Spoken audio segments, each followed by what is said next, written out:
এবং যারা আজকের এই শ্রেণীর কার্যক্রমটি দেখছেন সবাইকে আসসালামু আলাইকুম। শিক্ষার্থীবৃন্দ, তোমাদের সাথে আছি আনোয়ারা খাতুন, সহকারী প্রধান শিক্ষক, মুসলিম বালিকা উচ্চ বিদ্যালয় ও কলেজ, ময়মনসিংহ। আজকের শ্রেণীর কার্যক্রমে থাকবে শ্রেণী অষ্টম, বিষয় বাংলা প্রথম পত্র, এবং বিষয়বস্তুটি যা হবে তার পূর্বে আমরা একটা ভিডিও দেখি।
নিশ্চয়ই তোমরা অনুমান করতে পারছো যে আজকের পাঠের বিষয়বস্তু কি হবে।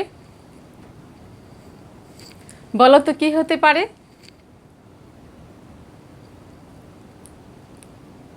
আমি তোমাদেরকে সহযোগিতা করছি। আজকের পাঠের বিষয়বস্তু বাংলা ভাষার জন্মকথা, দ্বিতীয় অংশ। তোমরা তোমাদের খাতায় লিখে নাও।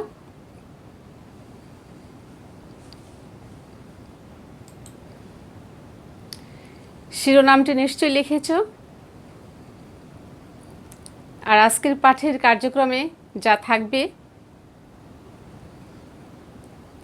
আমাদের নির্বাচিত অংশটুকু থাকবে কিন্তু নানা রকম থেকে শুরু করে ভাষা বিধিবদ্ধ হয়েছিল। এই পর্যন্ত শুদ্ধ উচ্চারণে আমরা আজকে পড়ব, কিছু নতুন শব্দ জানব। ভারতীয় আর্য ভাষার বিভিন্ন শ্রেণীতে বিভক্ত হওয়ার কারণ ব্যাখ্যা করতে পারব। ঋগ্বেদের মন্ত্র থেকে শুরু করে বৈদিক ভাষা পর্যন্ত এর ক্রমবিকাশ ব্যাখ্যা করতে পারব। তাহলে চলো আজকে আমরা পাঠে যাই। তোমরা বই খুলে বইয়ের লাইনের সাথে মিলিয়ে নাও।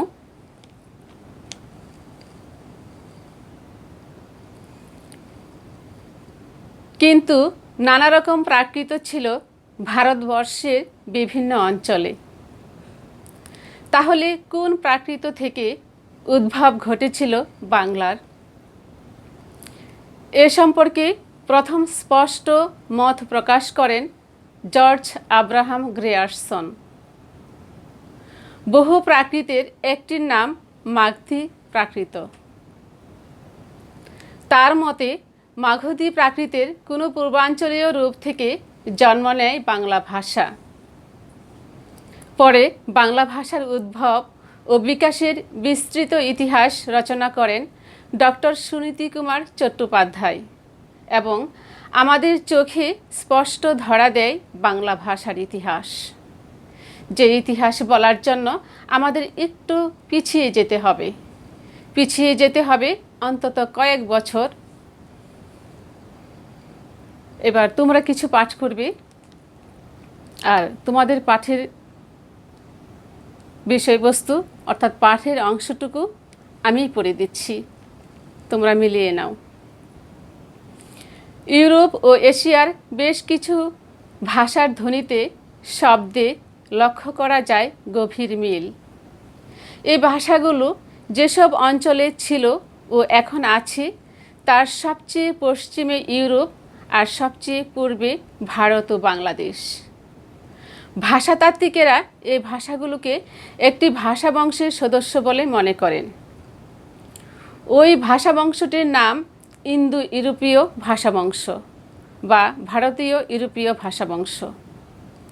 ইন্দো ইউরোপীয় ভাষাবংশে আছে অনেকগুলো ভাষা শাখা, যার একটি হচ্ছে ভারতীয় আর্য ভাষা। ভারতীয় আর্য ভাষার প্রাচীন ভাষাগুলোকে বলা হয় প্রাচীন ভারতীয় আর্য ভাষা। প্রাচীন ভারতীয় আর্য ভাষার প্রাচীন রূপ পাওয়া যায় ঋগ্বেদের মন্ত্রগুলোতে। এগুলো সম্ভবত লিখিত হয়েছিল যীশু খ্রিস্টের জন্মেরও 1000 বছর আগে, অর্থাৎ 1000 খ্রিস্ট পূর্বাব্দে। বেদের শ্লোকগুলো পবিত্র বিবেচনা করে তার অনুসারীরা সেগুলো মুখস্থ করে রাখত। শতাব্দীর পর শতাব্দী কেটে যেতে থাকে। মানুষ দৈনন্দিন জীবনে যে ভাষা ব্যবহার করতে বদলে যেতে থাকে সে ভাষা একসময় সাধারণ মানুষের কাছে দুর্বোধ্য হয়ে ওঠে বেদের ভাষা বা বৈদিক ভাষা। তখন ব্যাকরণবিদরা নানা নিয়ম বিধিবদ্ধ করে একটি মানসম্পন্ন ভাষা সৃষ্টি করেন। এই ভাষার নাম সংস্কৃত, অর্থাৎ বিধিবদ্ধ, পরিশীলিত, শুদ্ধ ভাষা। খ্রিস্টপূর্ব 400 অব্দের আগেই এই ভাষা বিধিবদ্ধ হয়েছিল। এই ছিল তোমাদের আজকের পাঠের অংশ।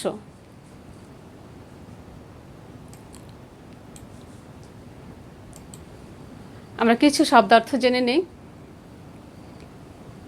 দুর্বোধ্য শব্দের অর্থ কি? ছবিতে দেখে নেই। যা বোঝা কঠিন। বিধিবদ্ধ,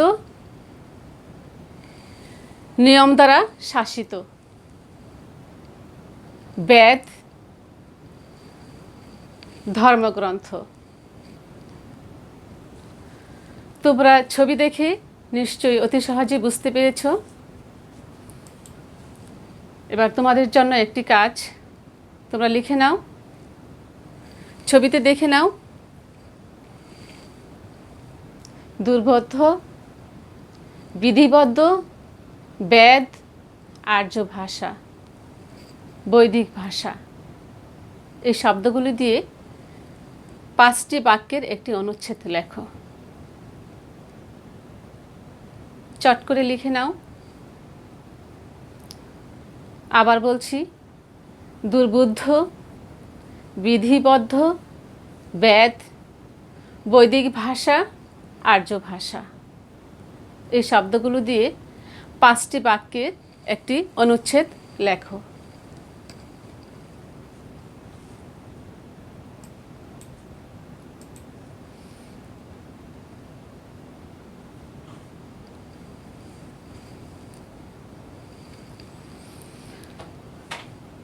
মানুষের মুখে কেমন করে ভাষা এলো তা এক অপার রহস্য। ভাষার উৎপত্তি কেমন করে হলো তার উত্তর প্রমাণ সহকারে পাওয়া দুর্বিষহ। ভাষা পরিবর্তনশীল, আর এই পরিবর্তন সময়ের সাথে এবং স্থানের সাথে হয়ে থাকে। পৃথিবীতে আসার পর থেকে মানুষ কথা বলে ভাষার সৃষ্টি করেছে। আদি মানবের যে ভাষা ছিল তা মানুষের সংখ্যা বাড়ার সঙ্গে সঙ্গে পরিবর্তিত হয়ে কালক্রমে বহু ভাষার রূপ নিয়েছে। বিশ্বের যাবতীয় ভাষার উৎপত্তি হয়েছে মাত্র হাতে গোনা কয়েকটি মূল ভাষাগোষ্ঠী থেকে। তাদের মধ্যে একটি হলো ইন্দো ইউরোপীয় ভাষাগোষ্ঠী। এই ভাষাগোষ্ঠী থেকে উৎপত্তি হয়েছে আধুনিক বিশ্বের অনেকগুলি ভাষার, যার মধ্যে রয়েছে বাংলা, হিন্দি, অসমিয়া সহ ইংরেজি, জার্মান, ইতালি ইত্যাদিও।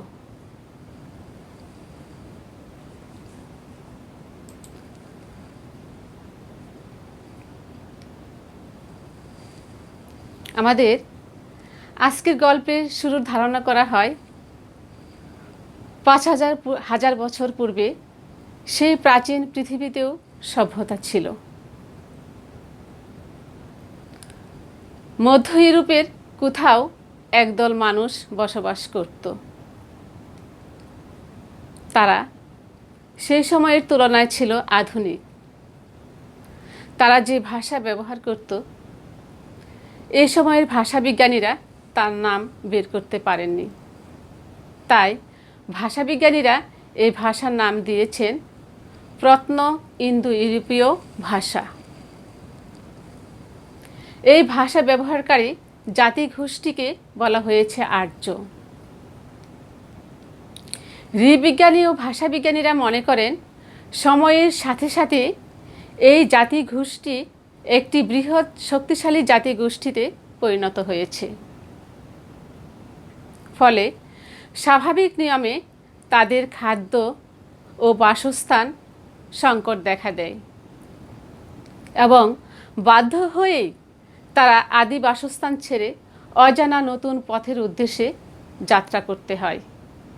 তাদের একটি অংশ যায় পশ্চিম দিকে, অন্য একটি অংশ যায় পূর্ব দিকে। পশ্চিম দিকের শাখাটি ক্যান্তুম আর পূর্ব দিকের শাখাটি হলো শতম। এই শতম শাখা থেকেই বাংলা ভাষার উদ্ভব। তোমরা এবার আরেকটি কাজ লিখে নাও। ভারতীয় আর্য ভাষার বিভিন্ন শ্রেণীতে বিভক্ত হওয়ার কারণ 5টি বাক্যে ব্যাখ্যা করো। তোমরা দেখো এবং চট করে লিখে নাও। আমি আবার বলছি, ভারতীয় আর্য ভাষার বিভিন্ন শ্রেণীতে বিভক্ত হওয়ার 5টি কারণ 5টি বাক্যে লিখে নাও।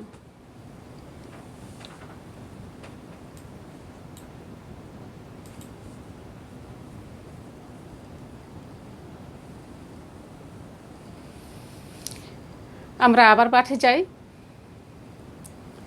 সম্ভবত 3,000 বছর পূর্বে এই শতম শাখাটি 4টি ভাগে বিভক্ত হয়, যার একটি হলো ইন্দো ইরানীয় শাখা। এই ইন্দো ইরানীয় শাখাটি ভারতীয় শাখা ও ইরানীয় শাখা দুইটি শাখায় বিভক্ত ছিল। ভারতীয় শাখার আদি নিদর্শন পাওয়া যায় ঋগ্বেদে। ঋগ্বেদ একটি প্রাচীন ধর্মগ্রন্থ, যাতে 1017টি মতান্তরে 1028টি পবিত্র মন্ত্র রয়েছে। এটি রচিত হয় খ্রিস্টপূর্ব 2000 থেকে খ্রিস্টপূর্ব 500 অব্দের মধ্যে। ভাষাবিজ্ঞানীরা বেদ রচনায় এই প্রাচীন ভাষাকে বৈদিক ভাষা নামে অভিহিত করেছেন। একেই বলা হচ্ছে প্রাচীন ভারতীয় আর্য ভাষা। এদিকে ভাষা তার নিজস্ব নিয়মে পরিবর্তনশীল ছিল। তাই ধর্মগ্রন্থ ঋগ্বেদে বৈদিক ভাষাকে সংস্কার সংরক্ষণের প্রয়োজন দেখা দেয়। প্রাচীন ভাষাবিদ পাণিনি তার অষ্টাব্দী ধর্মগ্রন্থে বেদের ভাষার ধ্বনি, রূপ, অর্থ চমৎকারভাবে বিশ্লেষণ করেছেন। এর ফলে প্রায় খ্রিস্টপূর্ব 400 অব্দে বৈদিক ভাষার একটি সুশৃঙ্খল, বিধিবদ্ধ, মানসম্পন্ন ভাষা তৈরি হয়। সংস্কার করে পাওয়া যায় এই ভাষা আমাদের নিকট সংস্কৃত ভাষা নামে পরিচিত, অর্থাৎ বিধিবদ্ধ, পরিশীলিত, শুদ্ধ ভাষা, যার কোনো কথ্য ভাষা ছিল না বলেই তেমন কোনো পরিবর্তন ঘটেনি। এই ভাষার আরও নিদর্শন পাওয়া যায় উপনিষদ, রামায়ণ, মহাভারত ইত্যাদি গ্রন্থে। আর এইসব গ্রন্থ যদিও সংস্কৃত ভাষায় লেখা, কিন্তু সাধারণ মানুষের মুখের ভাষা হিসেবে যে ভাষার নমুনা এই গ্রন্থে উল্লেখ আছে তা সংস্কৃত থেকে কিঞ্চিৎ ভিন্ন। একে বলা হয়েছে প্রাকৃত ভাষা। প্রাকৃত ভাষা হলো প্রাকৃত জনের, অর্থাৎ সাধারণ মানুষের মুখের ভাষা। এ সম্পর্কে প্রথম স্পষ্ট মত প্রকাশ করেন জর্জ আব্রাহাম গ্রিয়ারসন। তার মতে মাগধী প্রাকৃতের কোনো পূর্বাঞ্চলীয় রূপ থেকে জন্ম নেয় বাংলা ভাষা। ভাষাবিদ ডক্টর সুনীতি কুমার চট্টোপাধ্যায় বাংলা ভাষার উদ্ভব ও বিকাশের বিস্তৃত ইতিহাস রচনা করেন। তার মতে মাগধী প্রাকৃত থেকে বাংলা ভাষার উদ্ভব। এ সময় 38টি প্রাকৃত ভাষা ছিল, যার একটির নাম মাগধী প্রাকৃত। এই প্রাকৃত থেকে প্রাচীন বাংলা ভাষার উদ্ভব। শিক্ষার্থীরা, তোমরা একটি প্রশ্ন লিখে নাও। ঋগ্বেদের মন্ত্র থেকে শুরু করে বৈদিক ভাষা পর্যন্ত এর ক্রমবিকাশ সম্পর্কে 5টি বাক্য লেখো। তোমরা খাতায় লিখে নাও। আমি আবার বলছি, ঋগ্বেদের মন্ত্র থেকে শুরু করে বৈদিক ভাষা পর্যন্ত এর ক্রমবিকাশ সম্পর্কে 5টি বাক্য লেখো।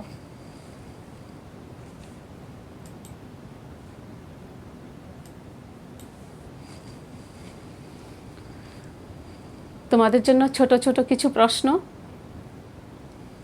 নিশ্চয়ই প্রশ্নের উত্তরগুলি দিতে পারবে। আমি প্রশ্নগুলি বলছি। সংস্কৃত ভাষার অর্থ হল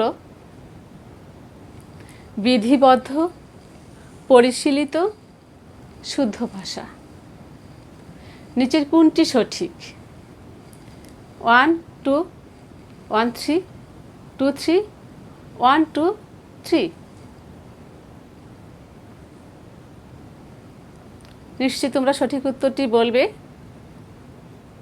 আমার সাথে মিলিয়ে নাও, দেখে নাও। পরবর্তী প্রশ্ন, ভারতীয় আর্য ভাষার প্রথম স্তর কোনটি? বৈদিক, প্রাকৃত, আসামি, বাংলা। সঠিক উত্তরটি মিলিয়ে নাও, বৈদিক। প্রিয় শিক্ষার্থীরা, তোমাদের জন্য ছোট্ট একটি বাড়ির কাজ। লিখে নাও, সংস্কৃত ভাষার উদ্ভব কিভাবে হয়েছিল, ব্যাখ্যা করো। আমি আবারও বলছি, তোমরা লিখে নাও, সংস্কৃত ভাষার উদ্ভব কিভাবে হয়েছিল, ব্যাখ্যা করো।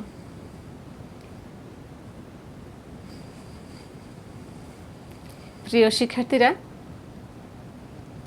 আজকের শ্রেণীর কার্যক্রমে তোমাদেরকে অনেক অনেক ধন্যবাদ জানাচ্ছি। এরই সাথে প্রার্থনা করছি তোমরা যার যার স্থানে ভালো থাকো, সুন্দর থাকো, সুস্থ থাকো। ধন্যবাদ সবাইকে। আসসালামু আলাইকুম।